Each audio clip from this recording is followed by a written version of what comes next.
ছলা আর আলু সেদ্ধর জন্য নিয়েছি। এখানে ছলা আগে থেকে ভিজিয়ে রেখেছি, আর এখানে কুটকি আলু কেটে নিয়েছি। এখানে নিয়েছি পেঁয়াজ, এখানে নিয়েছি শুকনো লঙ্কা, লবণ, হলুদ আর গোটা জিরে।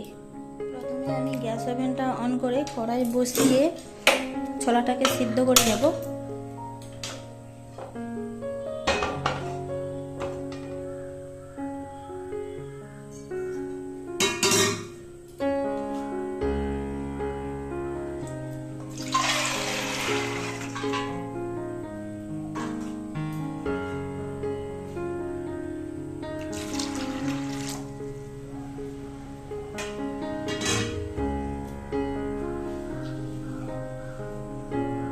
ছলার মধ্যে দিয়ে দিচ্ছি পরিমাণ মতো লবণ,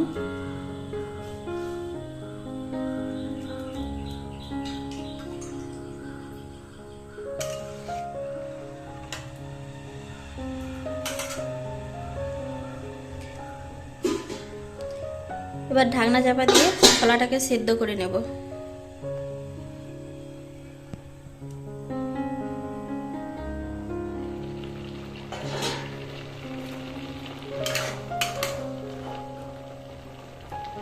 আমার ছোলাটা সেদ্ধ হয়ে গেছে। এবার ছোলাটাকে ছেঁকে জল ঝরিয়ে নেব। ছোলাটা এখানে জল ঝরিয়ে নিয়েছি। এখানে কড়াই বস করে দিয়েছি। কড়াটা আমার তেতে গেছে। দিয়ে দিচ্ছি সরিষার তেল।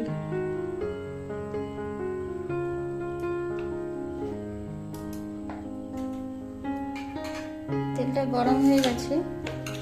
এবার আমি কেটে রাখা আলুগুলো ভেজে নেব।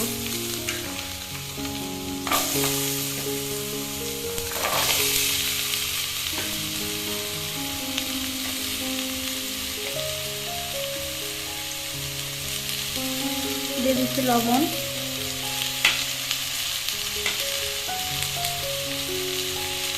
পরিমাণ মতো হলুদ।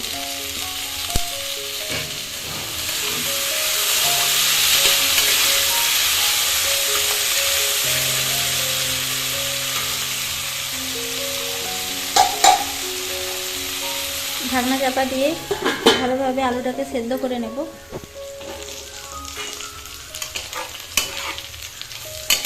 দেখুন আলুটা আমার সেদ্ধও হয়ে গেছে, ভাজাও হয়ে গেছে। চাপা দিয়ে আলুটা ভেজেছিলাম। এবার আলুটাকে নামিয়ে নেব। এদিকে ওই কড়াতেই দিয়ে দিচ্ছি সরষের তেল।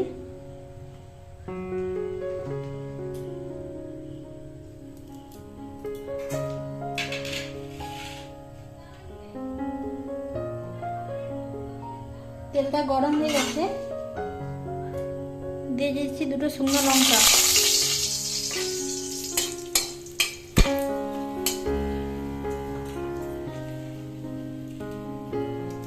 দিয়ে দিচ্ছি গোটা জিরে। কেটে রাখা পেঁয়াজগুলো দিয়ে দেবো।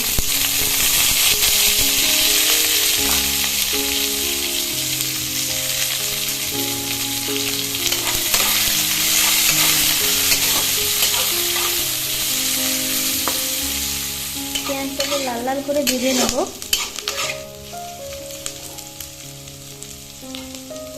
আর পেঁয়াজটা আমি বেশি করেই দিয়েছি, দুটোর মতো বড় পেঁয়াজ দিয়েছি। পেঁয়াজটা ঘন ঘন থাকলে খেতে ভাল লাগে।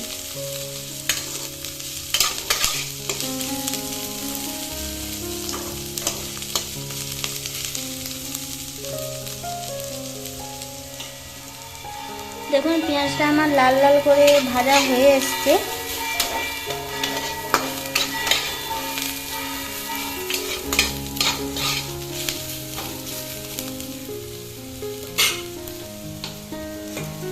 এর মধ্যে দিয়ে দিচ্ছি ছোলা,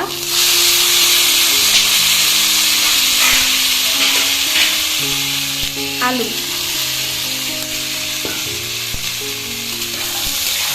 একসাথে মিশিয়ে নেব। 5 মিনিট নাড়াচাড়া করে ছোলা আলু সেদ্ধটাকে নামিয়ে নেব।